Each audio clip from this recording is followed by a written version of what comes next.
Welcome to this explainer. Okay, we're jumping right into a really fascinating, honestly critical collision today. We're looking at what happens when lived human experiences, specifically ageism, crash headfirst into hard mathematics during wartime reconstruction in Ukraine. So what actually breaks when those lived experience signals stop being shared during national reconstruction? We literally have to start here, because it's the engine for everything we're about to unpack. In a survival situation, the gut instinct of any leadership is to focus purely on the tangible stuff, logistics, concrete, supply chains. But by sidelining the messy, subjective realities, like how people actually feel marginalized, you create a massive prediction gap. You completely lose the ability to forecast how your workforce will react. And that brings us to a core assumption we desperately need to update. Usually, institutions treat age-related discomfort as the standard box-ticking compliance issue, just an HR thing you solve with a generic training module. But wartime conditions, they completely obliterate that playbook. When you throw mass mobilization, displaced elders, and young professionals into a survival cooker together, ageism isn't just a personal grievance anymore. It mutates into a vital signal. To see what it mutates into, let's look at the hard math. See this number? 0.2303. That's a Pearson correlation coefficient. It's pulled from a 75-person, 3-language poll right out of Ukraine. Specifically, it measures the link between someone experiencing ageism and them operating from what spiral dynamics theory calls the green value system. And for the data nerds listening, yes, it's statistically significant. But what does a positive linear correlation like this actually mean on the ground for a recovering nation? Well, let's decode it. In spiral dynamics, that green value system, or vMEME, is all about empathy, community, and social equity. Under intense wartime pressure, this green stage actually strengthens. And here's the wild part. Individual discomfort literally transforms into hard evidence of systemic injustice. For someone centered in green, feeling age bias isn't just a personal slight. It's a flashing warning light that there's a fundamental crack in the way the community is rebuilding itself. So what happens if you just ignore that flashing light? If you drop that personal ageism experience from your models? You fall right into that prediction gap, because the other value systems interpret that missing data in totally divergent ways. The purple mindset, which relies on tradition, feels the loss of its elder respect rituals due to war displacement. The rules-focused blue mindset sees a breakdown in procedural fairness. And the achievement-driven orange mindset? It just archives the demographic data completely, brushing it off as irrelevant noise. This perfectly highlights the core danger here. You make one centralized decision, maybe replacing lived experience with generic top-down equity metrics, and you trigger wildly divergent reactions. Because not all systems support those generic metrics during a crisis, HR and NGOs end up completely misreading the room. They treat intergenerational friction like a simple personal conflict, totally missing that it's actually a symptom of a fractured value system. They lose alignment on what fair treatment even means.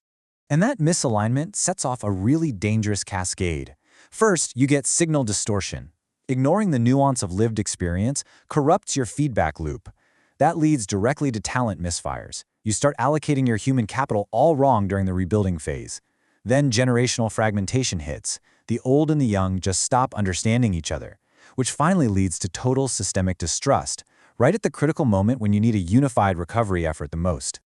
So how on earth do we prevent that cascade? We have to stop guessing human behavior and start calculating it. Enter the algebra of conscience. It's a mathematical framework drawing on thousands of global data links that actually formalizes human ethics. It integrates the chaotic stuff, our fears, tribal instincts, trust, into a rigorous state vector equation. And practically applying this today relies heavily on AI vibe coding. That's this massive 2026 trend where users simply use natural language to instruct large language models to build complex applications entirely without traditional code. And that brings us right to the SD Navigator. This dynamic programming model interface was actually generated by an AI, Claude, using that exact vibe coding approach, tailored specifically for Ukrainian reconstruction coordination. Look at how it translates those complex psychological profiles into stability scores. We aren't just staring at spreadsheets of costs anymore. This system calculates exactly how a specific management action will mathematically alter the psychological state of your entire workforce. It's context-sensitive output instantly. Let's zoom in on the math here, because this is where the philosophy gets real. Check out the algorithm's objective weights. Direct action, like hard financial cost, is weighted at 1.0. But look right underneath it. Human fear is weighted at 0.9. That is almost as heavy as the financials. Well-being is right there at point 8. Historically, management treated fear as an invisible, zero-weight externality. But this math proves that terrifying your staff is operationally inefficient. It mathematically drags down your entire system. Which brings us to the ultimate output, the stability score, a 0.690 in this case. This fundamentally shifts what leadership is even trying to achieve. The goal isn't just slashing costs anymore. You're mathematically optimizing for system stability across wildly different psychological profiles. If a choice saves you $1 million but tanks your stability score because it spikes fear and ruins trust, the model tells you objectively that it's a terrible strategic move. The real magic here is how the system maps the butterfly effect. Say you simulate a classic management move, like a staff reduction. The data reveals a completely hidden chain reaction. Sure, fear spikes and trust drops, we know that. But unexpectedly, it also skyrockets ageism. Why? Because fear over scarce resources activates latent tribal biases. Younger workers see older ones as expensive blockers, and older workers see the young as cheap replacements. You accidentally trigger a generational war that crashes your legitimacy. There's a brilliant quote from Valery Kosenko that hits the nail on the head regarding Ukraine's situation. He says, "You remove lived ageism experience from Reconstruction diagnostics, expecting generational unity to emerge under survival pressure. Instead, silent fragmentation rises."